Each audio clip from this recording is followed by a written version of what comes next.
Sun Risers హైదరాబాద్కు గుజరాత్ టైటాన్స్తో జరిగిన మ్యాచ్లో రెట్టింపు ఎదురు దెబ్బ తగిలింది.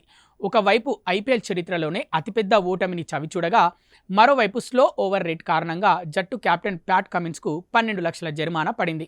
అహ్మదాబాద్లోని నరేంద్ర మోదీ స్టేడియంలో జరిగిన ఈ మ్యాచ్లో హైదరాబాద్ జట్టు నిర్దేశిత సమయంలో ఓవర్లు పూర్తి చేయలేకపోయింది.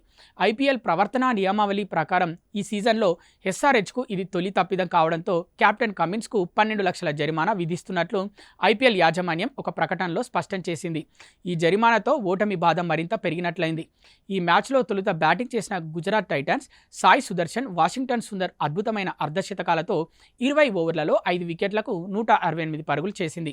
క్యాన్సర్ పట్ల అవగాహన కోసం గుజరాత్ జట్టు ఈ మ్యాచ్లో ప్రత్యేకమైన లావెండర్ జెర్సీలతో బరిలోకి దిగడం విశేషం. 169 పరుగుల లక్ష్య ఛేదనలో Sunrisers Hyderabad batting lineup పీకమిడలా కుప్పకూలింది. హైదరాబాద్ ఇన్నింగ్స్ 14.5 ఓవర్లలో కేవలం 86 పరుగులకే ముగిసింది. ఈ ఘోర పరాజయంతో Sunrisers net run rate గణనీయంగా దెబ్బతింది. జట్టు ఇంకా ప్లే ఆఫ్ రేస్లో ఉన్నప్పటికీ టాప్ 2లో స్థానం దక్కించుకోవాలంటే రాబోయే మ్యాచ్లలో తప్పక పుంజుకోవాల్సిన పరిస్థితి ఏర్పడింది.